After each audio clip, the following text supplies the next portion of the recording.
Good morning, friends. Welcome back to Astrology Today. My name is Mel Rose, and I am here to share your daily aspects. Today is Saturday, March 26, 2022. The sun is in Aries today, and so is the asteroid Chiron. Sun in Aries is the beginning of springtime, a very appropriate time to get out of our heads and back into our bodies. This is a time when we renew our commitments to ourselves and our long-term dreams and goals. Just as the world around you is expressing new life at this time, the energies of Sun in Aries inspire fresh interest in personal growth, in showing our strength, and in being active and engaged in the outer life. Chiron is the asteroid whose movements reflect the various things we will work to heal in our lifetimes. Chiron in Aries speaks to the need of a lot of us have to mend our ability to be ourselves around other people and our sense of belonging in the groups that we're part of. The moon begins today in Capricorn, making ingress to Aquarius this evening. Moon in Capricorn puts us in diligent work mode, especially with the sun in Aries. We're likely to feel the drive to take care of business when it comes to our personal lives especially. And the phase of this moon is a waning crescent. This is the week when we put our efforts toward releasing the stuff, the ideas, attitudes, dispositions, and items that no longer work for us. If it doesn't serve a purpose of bringing you toward your desired long-term outcome, then it's time to push it out of the path, so that next Thursday, when the new moon is in Aries, we can have a fresh, clean slate for laying out our personal plans for global domination. I'm going to get right into the aspects, but first I want to remind you that we have this wonderful handcrafted key to the symbols on the right-hand side of the page. Most of the symbols have made it into the key, so if you need a point of reference, it's right there. Otherwise, we'll discuss them all as we go. I have divided the page into two columns, one for each of our luminaries. The moon is the luminary that sheds light on our inner lives. This is about your relationship with yourself, how it feels to be in your body, heart, and mind. Also, who you are in your home space and how you interact with the people and pets you keep the closest to you. The moon's transits and aspects are all relatively brief, and they tend, if you're sensitive to these things, to have a subtle impact on what you think, feel, know, and intuit. That's the inner life. The sun is the luminary that sheds light on our outer lives. This is about the part of you that interacts with the rest of the world, specifically who you are in your work, social, and civic spaces. I address the sun and the rest of the planet's aspects on this side because they have more to do with who we are in relationship to everything else. We begin on the moon side today, friends. Central Standard Time at 2:48 a.m., pretty early in the morning, the moon makes a sextile with Jupiter. When the moon is in aspect with Jupiter, our personal feeling is somewhat joyful. We sense the ways in which we're growing. We see potential in our personal lives, in company with friends and loved ones. The sextile energy here indicates that our inner life is cooperating or working together with our designs on personal expansion to bring about good outcomes. At 8:36 a.m., moon makes a sextile, another sextile, this time with Neptune. When the moon is in aspect with Neptune, we become very sensitive. We're more open to intuitive information, and some of us will feel the vibes of the people around us in a strong way. The sextile energy, again, is cooperative, indicating that our inner life is working together with our sense of connection to bring about good outcomes. This is a great time to engage in a creative practice or a pursuit, especially if it involves the heart or home, like an artistic pursuit. Then at 5:04 p.m., the moon makes a conjunct with Pluto. Now, this represents the amplification of transformational vibes in the heart and home. Amplification, transformation, heart and home. There you go. Intensity and Pluto go hand in hand, and this conjunction may bring up some sort of difficult feelings to the point where it may be hard to concentrate on other things. If this comes up for you, remember, for one thing, it's just a 2-hour aspect. Moon in aspect with Pluto is a good time to get into your journaling, your reading, and other intuitive practices, so perhaps just a brief period of downtime right here will help us if we find ourselves struggling. After that, at 6:51 p.m., the moon makes a sextile with Mercury. That moon will be void, of course. So in this case, the moon is making an aspect with Mercury before going into Aquarius. That moon will be void, of course, and then it'll go into Aquarius at 7:55. So really just about an hour later. Moon sextile Mercury says that the heart is working with the intellect in a cooperative way. Love those sextile vibes, guys. Perhaps this is our chance to get a little bit rational about the intense feelings that may have come up with that conjunction with Pluto earlier this evening. In any case, it is a good time to plan and communicate with our trusted confidants and the people that we keep close to us. And our void, of course, is only about an hour long today. Then for the next 2.5 days. So this is our void, of course, period right here. It's about 1 hour. 2.5 days. The moon in Aquarius brings us out into the community to network, to meet up with allies, and to work together for the common good. On to the sun side of the page. In the ongoing column, we continue to struggle with impulse and hopefully to consider our actions. So let's see, Aries and Taurus and Libra and Aquarius.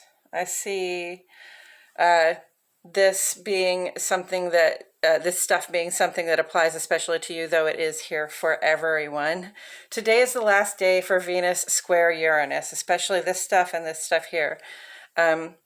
So hopefully the urge to get what we need and desire from an irregular or novel source is giving way finally to our regular commitments-based way of receiving the stuff that we like and love and can't get enough of. This was receiving in a challenging relationship with impulse. And so there was a challenge to not just impulsively grasp after things that might be satisfying, you know, if we're feeling frustrated that the things that normally satisfy us aren't coming through. So hopefully we've remembered our commitments and not done anything so impulsive as to, jeopardize our long-term security. Venus is very interested in long-term security, so in this square aspect with Uranus, she's just not acting like herself. And then Mars square Uranus and Mars sextile Chiron will be with us for a few days yet. This also applies to Aries, Taurus, Libra, and Aquarius. So Mars square Uranus joins initiative with impulse in a way that brings up challenges for us. Acting on impulse is almost second nature to us at this time with the sun and Mars ruled Aries. And it feels nice at this time when we know what we want and we feel very little reservation in pursuing it. But with that said, the square aspect indicates a challenge that comes across as impatience or disrespect in our boldness. We may feel as though we're being held back unnecessarily when really some things just take the time that they take.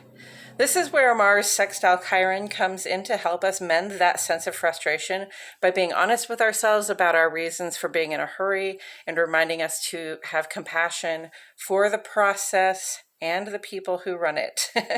Being an Aries sun, I can strongly identify with that impulse to act out of frustration.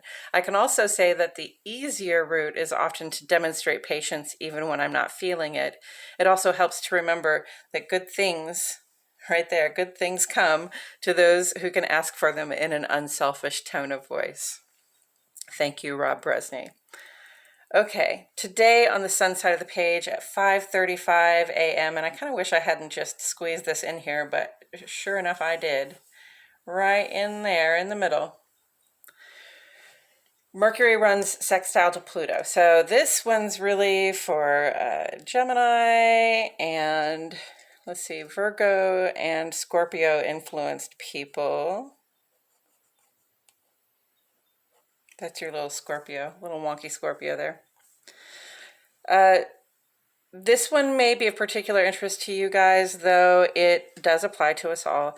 This brings an intensity and depth to our thoughts and our plans. Intensity and depth, thoughts and plans, and communications. Our ability to discern will be all the way on today, tomorrow, and Monday. And that's just right for this phase of the moon, as we can use our discernment to know with clarity what works for us and what does not on a very deep level.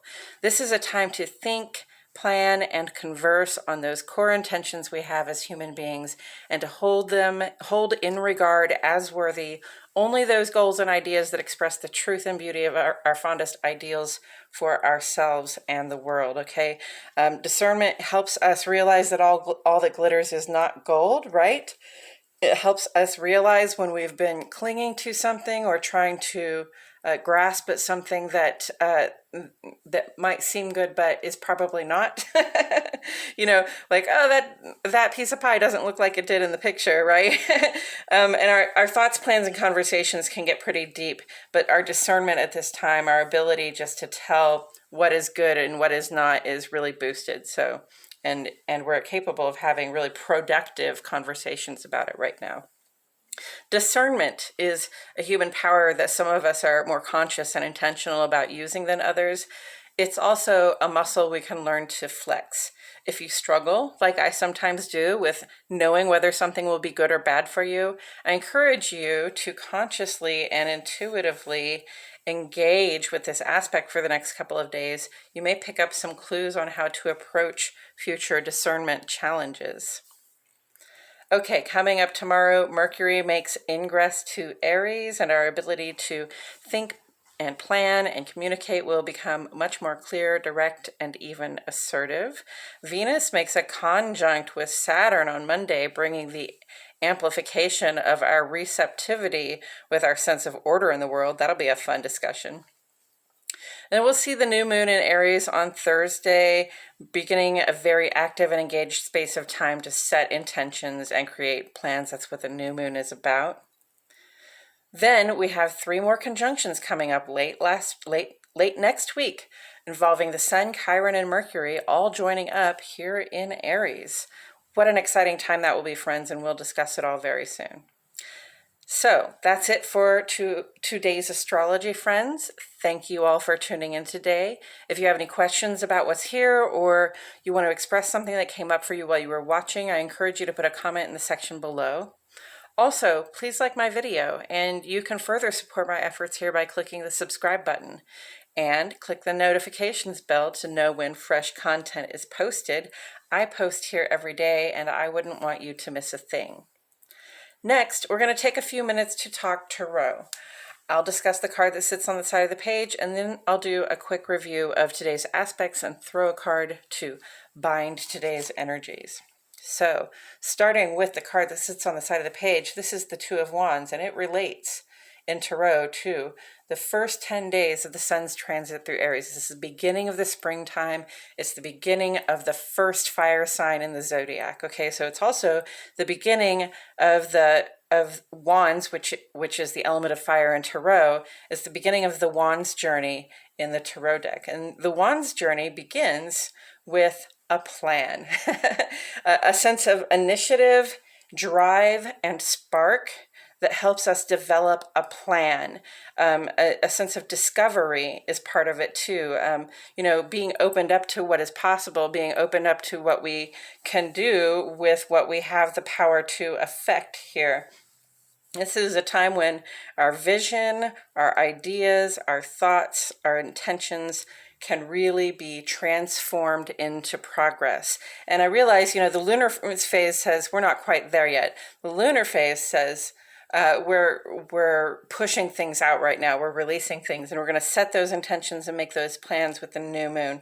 But Probably we have some of our intentions and plans already in mind. Probably we're already working toward some of our goals and intentions. So, that's great. All of these things are always in some kind of a process. Be patient with the process, okay? But also definitely make your plans. Think about the material that you behold that you can transform into something that is happening in the world, something that is creating progress and growth for you. That's where we're at right now.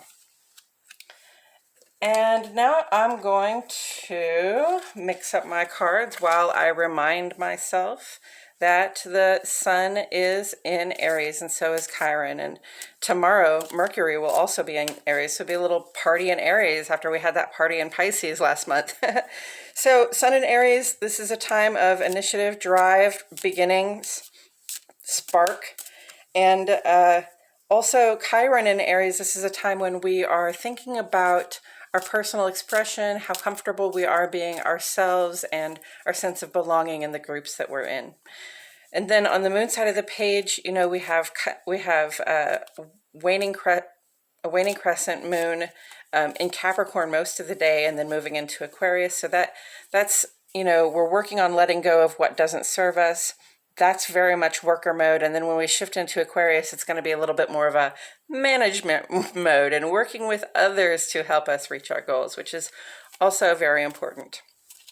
And then, Venus square Uranus and Mars square Uranus, just a little impulsivity that requires a little bit of self-mastery, really self-discipline and dedication to your goals so that you don't go out pursuing or trying to attract things that are not part of your goals, that don't bring you closer to your goals and might in fact put you farther away from them. And then that Mars sextile Chiron, Chiron is sitting in Mars ruled Aries right now, so it's really initiative to heal our sense of frustration, but also there's initiative here with healing that sense of belonging and our sense of personal identity and how it interacts with the rest of the world right there. And then on the moon side of the page, we have a lot of really positive, cooperative aspect going on here. A little bit of transition at the end of the day, and a kind of powerful time to feel into it and reflect in the middle of the afternoon. So take advantage of the cooperative vibes that are in here to pull you forward, and take advantage of this opportunity to turn within and to reflect on how you're feeling and why you are. Okay, and with all of that said, I don't think we've had this one yet, have we? Maybe we have.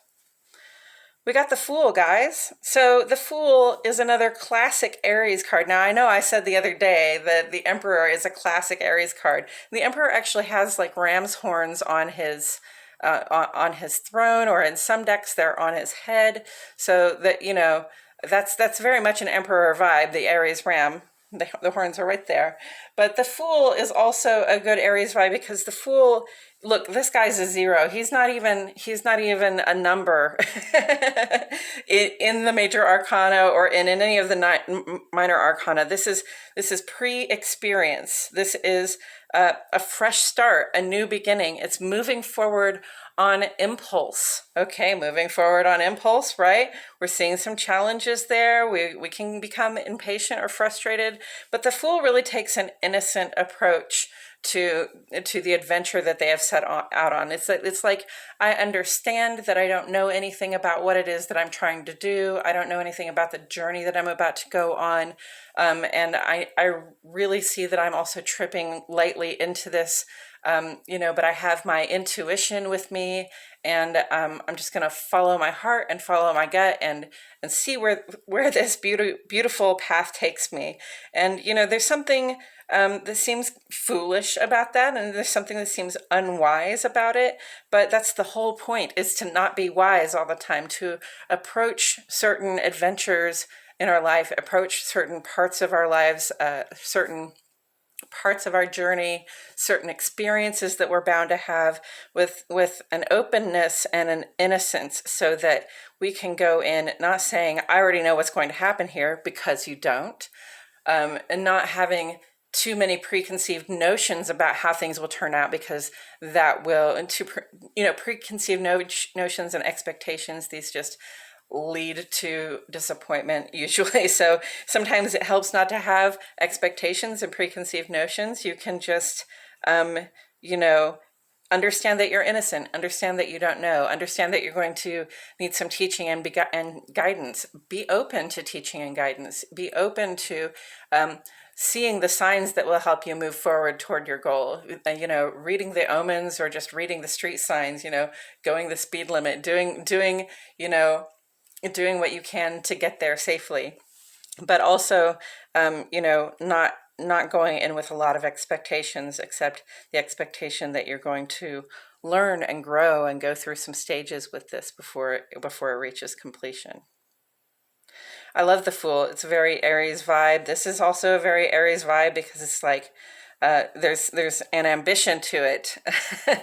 This is a person who's got some power. Look at that red robe and that red hat. This is a person who's got some discipline with their power. They know how to use it to get the things that they want to be looking sharp out in the world. So and those wands are really, to me, they're like trophies. They're like signs of achievement. So you've got a couple achievements under your belt. This one's got a wand too. I've got one achievement under my belt, and it's time to make my plan and move forward so that I can have more experiences, gain more wands and trophies as I go.